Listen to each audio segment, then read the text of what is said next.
Halton News right here on your TV. It's Wednesday, June 3rd, and I'm Jessica Kading. In Halton, since the beginning of the COVID-19 crisis, the region has reported 655 confirmed COVID-19 cases, but fortunately many of those cases have now resolved, so we're going to focus on currently active and probable cases in the region and break it down by municipality. In Burlington, there are currently 13 confirmed and probable cases. In Oakville, 36, Milton, 34, and Halton Hills, 13. Probable cases are those in which the person has reported symptoms and has likely had contact with an infected individual, but has not yet received test results themselves. The region of Halton has suffered 18 outbreaks at our local long-term care homes and retirement centers, as well as at Joseph Brant Hospital, but all of those outbreaks have now resolved. A 79-year-old female was attacked by a teenager yesterday. She was taken to hospital with wounds consistent with a stabbing. Halton police responded to the reported attack around 8 a.m. this morning at an Oakville residence on Melvin Drive. The victim and suspect are known to each other, but the suspect fled the scene before police arrived. The 15-year-old male suspect from York Region was tracked down by Halton Tactical Rescue Unit on a GO Transit bus, where he was then arrested and charges are pending. Anyone with information regarding this incident is asked to contact Detective Omar Nadeem of the 2nd District Criminal Investigations Bureau at 905-825-4747, extension 2278. There was an armed robbery at the Circle K convenience store in Milton last night. It was around 11:30 in the evening when police attended 327 Bronte Street, where they learned that 2 male suspects had entered the store and that one of the suspects was armed with a handgun. The armed suspect pointed the gun at the store clerk and demanded cash. The suspects then fled the scene in an unknown vehicle. The 2 male suspects are described as follows. Suspect number 1 is described as white and 5'9". He was wearing a white mask, black sweatpants, red camouflage jacket, white shoes, and was armed with a black handgun. Suspect number 2 is described as a black male, also 5'9", wearing a gray sweatshirt with black sleeves, black pants, and black shoes with a black and white bandana covering his face. Investigators are appealing to members of the public for dash cam or home or business surveillance video from the area of Bronte Street South and Ann Boulevard in Milton from June 2nd between 11 p.m. and 12 a.m. Anyone with information is asked to contact Crime Stoppers at 1-800-222-TIPS. Halton Police and Children's Aid Society published an open letter to the public encouraging us to be extra mindful of any child abuse happening nearby. It's a lot tougher, of course, considering the restrictions that we're under, but Melissa Candelaria reports the current stats on calls to report child abuse are bleak. Let's take a look. Calls to report child abuse have gone down, and that's not a good thing. That's according to Halton Children's Aid Society. Director of Protection Services Jennifer Biddington says they've seen a decrease in volume and referrals. Just from January till May this year, our referrals are down by 58%. So that's huge. As far as new openings go, those cases on average are down 56%. And so it's a real concern because the issues haven't gone away. They're just not being reported. Now, Halton Police is seeing a similar decrease in the amount of calls they received. For example, in April, they only received 8, and that's compared to 30 in April of 2019, a 73% decrease. Now, Police Chief Stephen Tanner says those numbers make sense considering where most of the reporting normally happens is no longer available to them. A fair number of child abuse cases are brought to our attention by teachers when the kids, whatever age, are going to school and a teacher notices injuries or behavior. And teachers, of course, are legally bound to report suspected or possible child abuse. So we're losing the gateway of the education system for child abuse awareness and identifications. So why have these numbers gone down? Well, simple. COVID-19, in particular the social restrictions around it. Binnington says if these were regular times, they would normally be thrilled with seeing results like this. It would mean that more people in the community are not concerned about children or youth that they're interacting with, and there would not be the need to make reports. However, we know that that's not the case. And we know that during this time, people are mainly abiding by the social distancing expectations. And so they're quite isolated right now in their homes, as are the parents. And so the problem is that we don't know what is happening, and there's nobody else having eyes on the kids. Now, because the usual resources aren't available to report child abuse, Binnington says they are relying on the community for their help. We really are pleading with people to have a watchful eye and to please be vigilant. Be mindful of your neighbors, of your friends, of your children's friends, because they're often connecting through social media. So be vigilant and listen to your child if they're talking about their friend or your relatives. Do virtual check-ins. I mean, things are starting to loosen up a little bit. More people are out in the community walking and enjoying. So, it's really important that the community knows that we are open. We have been open from day one, and we're open 7 days a week, 24 hours a day. If you have concerns about a child, the Halton Children's Aid Society certainly wants to hear from you. All you have to do is give them a call at 905-333-4441, or if the matter is urgent, you are encouraged to call police. Reporting for Halton News, I'm Melissa Candelaria. Today marks the one-year anniversary of the final report of the National Inquiry into Missing and Murdered Indigenous Women and Girls. In recognition of this, a statement was released by Greg Rickford, Minister of Indigenous Affairs, and Jill Dunlop, Associate Minister of Children and Women's Issues, acknowledging that the COVID-19 pandemic has increased the risk of violence for some Indigenous women and children, and that it's also made access to support more challenging. In light of this, the provincial government is investing $10 million in emergency funding to support organizations that deliver social services to those vulnerable First Nations individuals and families. For more information, please visit the Ministry of Indigenous Affairs at ontario.ca/IAO. Oakville North Burlington MP Pam Damoff was able to make a statement in virtual Parliament today and made an announcement for funding for our Indigenous population. So, as you probably know, Parliament is sitting virtually, and it's a hybrid Parliament. So some MPs are in Ottawa and some are in their ridings. So it's changed somewhat since it started. And today I was able to give a statement in the House, from my home. But I was able to speak in Parliament, and I talked about the funding that we just put forward for Indigenous peoples living in urban centres and off reserve. And I reminded people that on June 18th, I'm going to be hosting Jesse Thistle, who's the author of From the Ashes, and he'll be talking about his memoir. And a lot of that includes his life living as an Indigenous person. He's Métis Cree, living in an urban setting, and some of the challenges major challenges that he faced. We also spoke about the Black Lives Matter movement south of the border and what's going on here locally. All of us have been disturbed by what we've seen coming from the United States, but I don't think that we can be looking there and saying, well, we're better than that, because the fact is that same kind of racism exists in Canada. There is anti-Black racism in Canada, and when people of privilege like myself, we need to recognize that. We need to listen to the voices of Black Canadians and amplify their voice. So this Friday at 3 o'clock, I'm actually hosting Greg Fergus, who's the MP for Hull Elmer, and he's also chair of the Liberal Black Caucus, as well as Richard Pinnock from the Canadian Caribbean Association of Halton. And we're going to be talking about racism in Canada, some of the things that have been going on in Halton, in particular with Halton Police, and how we can all be part of moving forward and finding a solution. The events unfolding in the United States right now have affected people around the world looking for change. Locally, Your TV has learned that marches have been organized for tomorrow to show solidarity and express the need for equality and accountability in our institutions right here at home. MP Pam Damoff informed us of a march taking place in Oakville tomorrow from Oakville Trafalgar High School to Chartwell on Lakeshore. That's from 3 to 5 p.m. and the Mayor of Burlington also spoke out in support of anti-racism protests on her blog. We reached out to her for comment on the coming march in Burlington.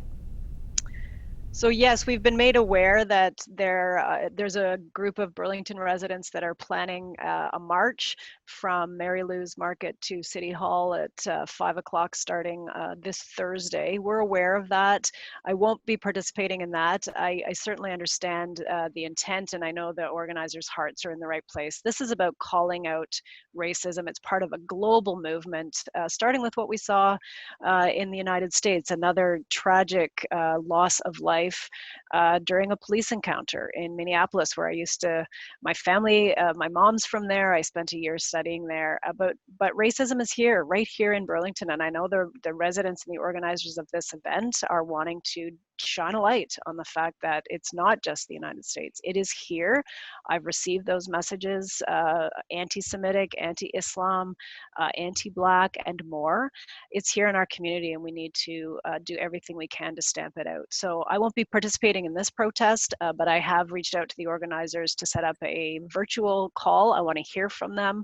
I want to learn from them and do everything we can in the city to make sure that we call out racism and also reinforce that we are a welcoming community. We embrace people from every background. We raised the pride flag earlier this week. We embrace everyone. We want everyone to know you're welcome here in Burlington. According to the CRTC, as many as 12% of households in Ontario are underserved or unserved when it comes to broadband internet and cell service, mostly in rural, remote, or northern areas. In light of this, the provincial government has decided to invest $150 million in reliable broadband and cellular service as part of their larger $315 million initiative called Up to Speed, Ontario's Broadband and Cellular Action Plan. The president and CEO of Cogeco Inc. and Cogeco Communications responded in part by saying, "We look forward to partnering with the government and using our expertise in serving the province's more rural communities to ensure that more of Ontario's residences and businesses can rely on a robust network that connects them to their loved ones, to online learning tools, to their work, and to their customers." The federal government is also working on improving our connectivity, which is something that host of the issue Mark Carr discussed with MP Pam Damoff on the issue last night. Pam, I've heard comments from the rural community about internet connectivity for schoolwork and for working. It has become, in my opinion, necessity, high-speed internet. What can you tell your rural constituents about high-speed internet? You know, Mark, it's something that government has been talking about for a long time, and you're absolutely right. It's no longer a luxury to have access to the internet. It's become a necessity. School has gone online. All of the government programs you've had to apply online. You can't go to the library or Tim Hortons to access free Wi-Fi anymore. So that connectivity, we've invested in an urban broadband, or a universal broadband fund. I'm trying to remember the name of it. I think it's Connecting Canada Fund. But one of the things that has really highlighted for me during this crisis is connectivity has become one of the #1 issues across the country. And there's rural and urban divide. There's a socioeconomic divide between, you've got mom, dad, and 2 kids at home all accessing the internet. It's not only access to the internet, it's also devices to be able to do it. So if you only have one computer and you're sharing the time for learning and everything else, it's a problem. And then you also have on reserve and off reserve, where you've got, even in some place like Six Nations, where there's limited access to the internet. So I think it's something that I've been speaking. It's now in Minister Monsef's office, but I certainly am making it a priority for myself to make sure that we are connecting as many people as we can to the internet, and also making sure they have the devices to be able to do it. The issue premieres every Tuesday night. Next week, Mark Carr will host the Ontario Restaurant Association. The Oakville Chamber of Commerce hosted their weekly Conversations webinar here at our Your TV studio today. The session was hosted by Oakville Chamber Chair Tim Cadigan, and this week's guest was Sean Simpson, VP of Public Affairs at Ipsos. The polling company recently conducted a series of surveys which uncovered some dramatic results regarding how Canadians are feeling during the pandemic. The most profound and maybe surprising information from the poll is something that maybe we're not talking as much about because we're talking about the physical health implications of COVID-19 and who's dying. We're talking about the financial and economic implications of COVID-19, which are no doubt widespread. But what we're also finding is that one in two, fully one half of Canadians say that they are experiencing some elevated levels of mental health distress or even addiction as well. So mental health may be the unspoken pandemic through all of this. The Ipsos surveys have also shown that the effects of the pandemic will be long-reaching, even after governments allow parts of the economy to reopen. 1 in 3 Canadians say, even if it's allowed, I'm not going back to a restaurant this year. And we see similar levels of I suppose, hesitancy from even greater numbers of Canadians when it comes to who is likely to shop at a mall, for example, who's likely to go to a movie theater, for example, and only 1 in 5 think that they'll see any live theater or attend a festival or a music event. Only 1 in 5, even if it's allowed. And so this restarting of the economy isn't simply just is the government going to allow us to do these things? It's, will Canadians feel comfortable enough to go out and do them? It's not a case of if you build it, they will come. There's going to be a very long process to get people back to feeling comfortable enough, not just to venture to work, but to do all those things that even 3 months ago they may have took for granted. Still ahead, the OJHL Commissioner, Marty Savoy. We'll be right back.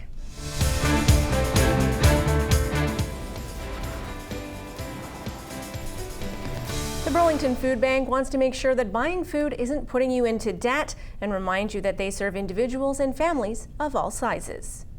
Just wanted to quickly give you a bit of a demographic of who we're helping here in Burlington. We're helping a lot of families. We're actually much higher than the national and provincial averages. They're right around 32-33%, and we're at about 40% of the clients that we help are kids. And we do that by obviously supplying food to their families, but also with our snack program. So we're supplying 2 weeks worth of snacks, a couple of snacks and a juice box every day for school-age kids. The other thing that we wanted to just let people know is that we're continuing on with our delivery model right now, that if you're in need of food, please email us or call us. Don't go into debt, paying with your credit card when you aren't sure how you're going to be able to pay for it later. It's the financial stresses that are going to have such a long-term effect on people, and we want to make sure that people realize that we're here, whether you're actually in debt right now or not. If you need our help, please email us or call us and let us help you out.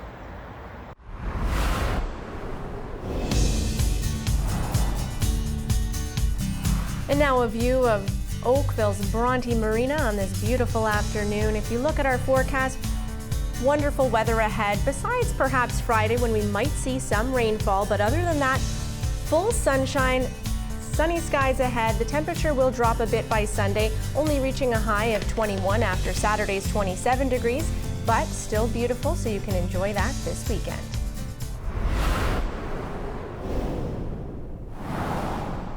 Coming up tonight at 7, we'll have Sports Week with Al Galloway featuring OJHL Commissioner Marty Savoy. Here's a sample from that interview.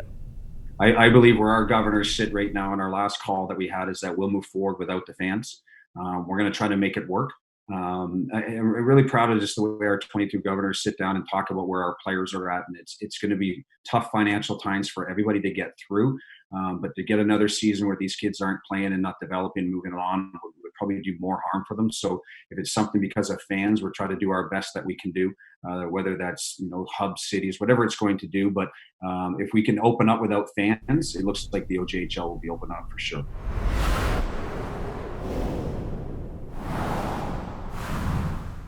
The Milton Chamber of Commerce invites members to join their free webinar tomorrow at 9:30 a.m. to discuss engaging your workforce for stellar customer service, which is especially important during the pandemic, with some employers and employees struggling to stay connected.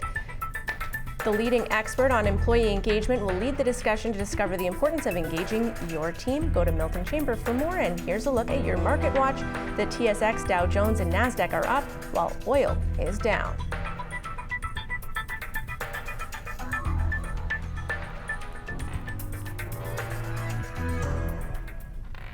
More to come ahead, including funding for our local hospitals and vacant board of directors positions. We'll be right back.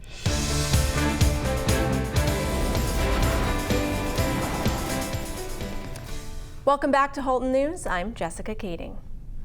The Townsend Smith Hospice Foundation is a not-for-profit registered charitable organization whose mandate is to build and make available residential hospice services to the residents of North Halton.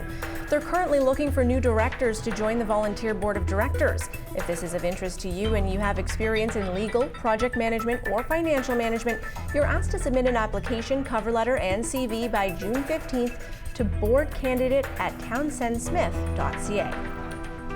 Inspired to support the tireless work of healthcare and community organizations in the battle against COVID-19, Argo Developments has made a $100,000 donation to the Oakville Hospital Foundation. This particular donation is from two active Oakville development projects, $50,000 from EMCO in North Oakville and $50,000 from Bronte Green Corporation. Argo Developments has also made donations to Joseph Brant Hospital in Burlington and Milton Memorial Hospital. The town of Halton Hills has made the decision to cancel all town-run summer programs, including summer camps, recreation, swimming, and skating, due to the ongoing threat of COVID-19. If you already made payments for any of these things, you will be issued a refund, but you're asked to be patient due to the high volume of refunds that need to be processed. Please direct any questions about refunds to the registration hotline at 905-873-2600 by the end of this month. The town will begin offering virtual summer programming instead. This will feature daily activities for kids aged 4 to 12 with a focus on physical activity, healthy choices, creativity, exploration, and appreciation. Senior Centers Without Walls program is set to launch a free and interactive telephone-based initiative on June 1st to connect ages 50+. You do not need to be a member of Oakville Senior Services to participate. No special equipment is needed. All you need is a telephone. Check out the program calendar and be sure to pre-register for your preferred days now. Classes start at 10 a.m. For more information, visit scww@oakville.ca. And now taking a look at our schedules for tonight. If you're in Burlington and Oakville, we present a new episode of Sports Week with Steve Foxcroft. Oakville Matters follows, and then Kirk Robinson and company have their weekly call-in show, Auto Experts, starts at 8 o'clock. For those of you in Milton, Halton Hills, we also have Sports Week airing tonight, followed by Let's Just Do This with Margaret Wallace-Duffy. Kirk Robinson has Auto Experts, which is a live call-in show. If you have any car concerns, call in and get those answered live on our show. If you'd like more, please visit our website, yourtv.tv. We're also on social media at YourTV Halton. For Halton News, I'm Jessica Kading, and I thank you for watching.